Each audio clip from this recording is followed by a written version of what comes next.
Hello, నేను miss రావు. మన వాళ్ళు ప్రపంచంలో ఉండేటువంటి అనేక దేశాలకి వెళ్తూ ఉన్నారు.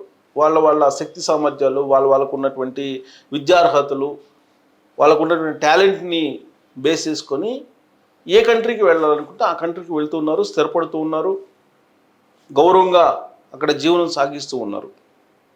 కానీ మారినటువంటి పరిస్థితుల దృష్ట్యా ప్రపంచంలో ఉండేటువంటి ఆయా దేశాలు ఇప్పుడు మన వాళ్ళని వెనక్కి పంపించేటువంటి ప్రయత్నం లేదా దాడులు చేసేటువంటి ప్రయత్నం జరుగుతోంది. కేవలం మన వాళ్ళ మీదే కాదు, ఇతర దేశాల నుంచి వెళ్ళినటువంటి వాళ్ళ మీద అమెరికాలో కానీ, కెనడాలో కానీ, యూకేలో కానీ, ఆస్ట్రేలియాలో కానీ, ఇప్పుడు తాజాగా దుబాయ్, గల్ఫ్ కంట్రీస్లో కానీ జరుగుతూ ఉన్నాయి దాడులు. ప్రత్యేకించి తెలుగు వాళ్ళ మీద కెనడాలో మనం చూసాం, అలాగే అమెరికాలో చూస్తూ ఉన్నాం. ఈ మధ్యకాలంలో ట్రంప్ అధికారంలోకి వచ్చిన తర్వాత అనేక రకాలుగా తెలుగు వాళ్ళు, మన వాళ్ళు, స్టూడెంట్స్ చదువుకోవడానికి వెళ్ళినటువంటి వాళ్ళు కూడా చనిపోయారు, సూసైడ్ చేసుకున్నటువంటి వాళ్ళు ఉన్నారు. ఇప్పుడు గల్ఫ్లో డైరెక్ట్గా హత్య చేసి తెలుగు వాళ్ళ మీద కక్ష తీసుకున్నారు. ఎవరో తెలుసా? పాకిస్తాన్ వాళ్ళు. ఆయా దేశాల్లో ఉన్నటువంటి పాకిస్తాన్ వాళ్ళు మన భారతీయుల మీద కక్ష కట్టి మర్డర్స్ చేసేటువంటి స్థాయికి వెళ్ళిపోయారు. ఇది ఒక ప్రమాదకరమైనటువంటి సంకేతం. భారతదేశంలో మత సామరస్యం కొరవడింది అనేది ఒబామా దగ్గర నుంచి తాజాగా వస్తున్న సర్వేల వరకు చెప్తూ ఉన్నారు.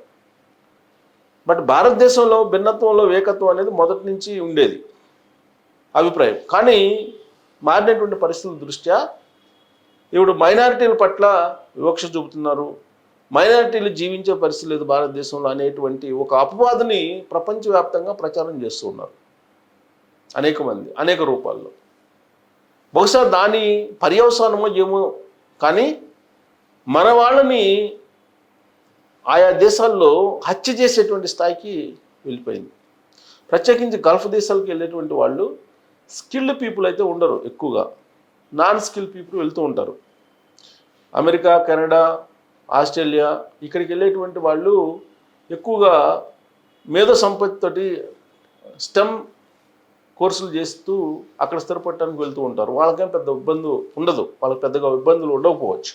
కానీ గల్ఫ్ కంట్రీస్కి వెళ్ళేటువంటి వాళ్ళకి మాత్రం చాలా ఇబ్బందులు ఉన్నాయి. అందుకే తెలంగాణ ప్రభుత్వం కానీ, ఆంధ్రప్రదేశ్ ప్రభుత్వం కానీ గల్ఫ్ దేశాలకు వెళ్ళేటువంటి వాళ్ళకి రక్షణ కల్పించేలా ప్రత్యేక విభాగాలను కూడా ఏర్పాటు చేశారు.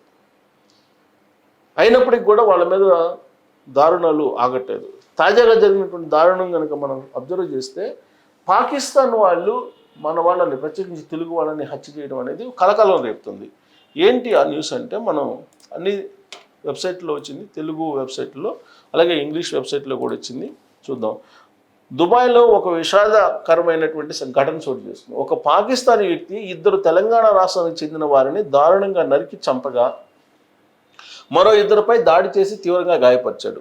ఎవరు? పాకిస్తానీ. తెలంగాణ ఇద్దరిని, మరో 2ని గాయపరిచాడు. అంటే 4 పైన అటాక్ చేశాడు. శుక్రవారం జరిగిన ఈ దుర్ఘటన ఆలస్యంగా వెలుగులోకి వచ్చింది. మృతి చెందిన వారిలో ఒకళ్ళు నిర్మల్ జిల్లా సోన్ మండల్ కేంద్రానికి చెందిన అష్టపు ప్రేమ్ సాగర్ కాగా, మరొకరు నిజామాబాద్ జిల్లాకు చెందిన శ్రీనివాస్ అని వారి సహోద్యోగులు చెప్తున్నారు. గాయపడిన 2 వ్యక్తులు కూడా తెలుగు వారేనని తెలుస్తుంది. మృతులు, గాయపడిన వారితో పాటు ఈ ఘాతుకానికి పాల్పడిన పాకిస్తానీ వ్యక్తి కూడా దుబాయ్లోని ఒక ప్రత్యేక బేకరీలో పనిచేస్తూ ఉన్నారు. పని ఒత్తిడి, ఇతర వ్యక్తిగత కారణాలతో పాటు మత విద్వేషం కూడా ఈ దారుణానికి దారి తీసిందని ప్రాథమికంగా భావిస్తున్నారు. నిందితుడు వారిని చంపిన తర్వాత మతపరమైనటువంటి నినాదాలు చేశాడని కొన్ని కథనాలు సూచిస్తున్నాయి. అయితే బేకరీ యాజమాన్యం ఈ ఘటనకు సంబంధించిన సమాచారం బయటకు రాకుండా చాలా జాగ్రత్తలు తీసుకుంటుంది. విషయం బయటకు తెలిస్తే ఉద్యోగాల నుండి తొలగిస్తామని యాజమాన్యం హెచ్చరించడంతో అక్కడ ఉద్యోగులు భయాందోళనలకు గురవుతున్నారని సమాచారం. దుబాయ్లోని ఈ బేకరీలో పనిచేస్తున్న వారిలో ఎక్కువ మంది తెలంగాణ రాష్ట్రానికి చెందిన వారని తెలుస్తుంది. ఈ ఘటనకు సంబంధించిన పూర్తి వివరాలు ఇంకా తెలియాల్సి ఉంది. దుబాయ్ పోలీసులు దీనిపై విచారణ చేస్తున్నారు. ఈ ఘటన తెలంగాణ రాష్ట్రంలో తీవ్ర దిగ్భ్రాంతిని కలిగింది. మృతి చెందిన వారి కుటుంబాలలో విషాద ఛాయలను అనుకున్నాయి. హత్యకు గురైన ప్రేమ్ సాగర్కు భార్య ప్రమీల, 2 కూతుళ్ళు ఉన్నారు. అయితే గత వారం క్రితం ఇంట్లో నానమ్మ మృతి చెందగా పెద్ద కర్మ జరిగిన రోజు శుక్రవారం అని అతని బావ ప్రమాదానికి గురై నిజామాబాద్లో ఐసీయూలో చికిత్స పొందుతున్నారు. ఒకే కుటుంబంలో వరుస ఘటనలు జరగడం తీవ్ర విషాదాన్ని నింపింది. గాయపడిన వారి ఆరోగ్య పరిస్థితి ఆందోళన చెందింది. గల్ఫ్ దేశాల్లో పనిచేస్తున్న తెలంగాణ కార్మికుల భద్రతపై ఈ ఘటన అనేక ప్రశ్నలు లేవనెత్తుంది. తెలంగాణ ప్రభుత్వం ఈ ఘటన సీరియస్గా పరిగణించి దుబాయ్లోని భారతీయ రాయబార కార్యాలయం ద్వారా పూర్తి సమాచారం తెలుసుకునే ప్రయత్నం చేస్తుంది. మృతుల కుటుంబాలకు సహాయం అందించడానికి, గాయపడిన వారికి మెరుగైన చికిత్సలు అందేలా చూడడానికి ప్రభుత్వం చర్యలు తీసుకుంటుంది. ఇటువంటి దారుణ ఘటనలు పునరావృతం కాకుండా చూడడానికి గల్ఫ్ దేశాల్లో పనిచేస్తున్న భారత కార్మికుల భద్రత కోసం మరింత కఠినమైన చర్యలు తీసుకోవాల్సిన అవసరం ఉందని నిపుణులు అభిప్రాయపడుతున్నారు. కార్మికుల హక్కులను పరిరక్షించడానికి, వారికి సురక్షితమైన పని వాతావరణం కల్పించడానికి భారత ప్రభుత్వం ఆయా దేశాల్లో చర్చలు జరపాలని కోరుతున్నారు. ఇది న్యూస్.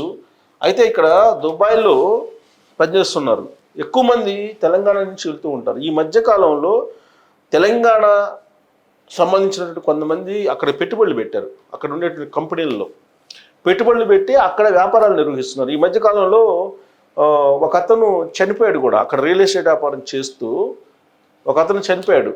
ఆ అనుమానాస్పద స్థితిలో అతను మరణించాడు అని చెప్పి ఒక హోటల్లో న్యూస్ కూడా వచ్చింది. ఆ సమయంలో టీఆర్ఎస్ పార్టీకి సంబంధించినటువంటి ఒక ఎమ్మెల్యే కూడా ఆ రోజు అక్కడే ఉన్నారు అనేది కూడా వినిపిస్తుంది. ప్రత్యేకించి నిజామాబాద్ కానీ, కరీంనగర్ కానీ, ఆదిలాబాద్ ఈ జిల్లాల పరిధిలో అనేక మంది దుబాయ్లో ఫస్ట్ నుంచి గల్ఫ్ దేశాలకు వెళ్తూ ఉంటారు. కాకపోతే ఇప్పుడు మారినటువంటి పరిణామాలు ఏంటంటే తెలంగాణలో ఉండేటువంటి కొంతమంది నేతలు బాగా అక్రమ సంపాదించినటువంటి వాళ్ళు దుబాయ్లో పెట్టుబడులు పెడుతున్నారు. దుబాయ్లో ఉండేటువంటి వాళ్ళతోటి బిజినెస్ టైఅప్ అయిపోయి అక్కడ వ్యాపారాలు చేస్తున్నారు. వ్యాపారాలు ఎస్టాబ్లిష్ చేస్తున్నారు. రియల్ ఎస్టేట్ దగ్గర నుంచి అనేక వ్యాపారాలు చేస్తున్నారు. వీళ్ళ పరిచయాలతోటి గల్ఫ్ దేశాలకు వెళ్ళేటువంటి వాళ్ళు కార్మికులు ఎక్కువయ్యారు. ఈ కార్మికులకు భద్రత రక్షణ ఉందా అని అంటే తెలంగాణ ప్రభుత్వం ఒక విభాగాన్ని ఏర్పాటు చేసింది, కానీ పర్యవేక్షణ చేయట్లేదు సరిగ్గా. ఈ క్రమంలోనే ఇలాంటివి జరుగుతుంది. ఇప్పుడు అక్కడ బేకరీ ఉంది. బేకరీలో పనిచేస్తున్నారు. ఒక పాకిస్తానీ ఉన్నారు, అలాగే తెలంగాణకు సంబంధించినటువంటి వాళ్ళు 4 ఉన్నారు. ఒక పాకిస్తానీ వీళ్ళ 4 మీద దాడి చేశాడు అని అంటే ఇది మత విద్వేషం. అంటే పైగా అతను ఈ ఇద్దరిని చంపిన తర్వాత అతను మత విద్వేషాలకు సంబంధించిన నినాదాలు చేశారని కూడా తెలుస్తుంది. సో దుబాయ్ కంట్రీస్లో, ప్రత్యేకంగా గల్ఫ్ కంట్రీస్లో ఏదైనా ఇలాంటి సంఘటనలు జరిగినప్పుడు పూర్తి స్థాయిలో మనకి సమాచారం రావడానికి టైం పడుతుంది. పైగా అక్కడ ఉండేటువంటి రూల్స్ వేరే ఉంటాయి. కాబట్టి అసలు ఈ మధ్యకాలంలో మరణాలు కానీ, తెలంగాణ నుంచి వెళ్ళినటువంటి వాళ్ళ మరణాలు కానీ, లేదంటే ఇలాంటి హత్యలు కానీ కొంత ఆందోళన కలిగిస్తుంది. కాకపోతే ఈ సంఘటనకు సంబంధించి ఒక పాకిస్తానీ ఈ విధంగా దాడి చేయటం అంటే రాబోయేటువంటి రోజుల్లో ఇది కనుక స్ప్రెడ్ అయితే మరింత ప్రమాదం మన వాళ్ళకి అని చెప్పచ్చు. మరి దీని మీద మీ కామెంట్ ఏంటి? మీరు కామెంట్ చేసి మీ అభిప్రాయం తెలియజేయచ్చు. Thank you.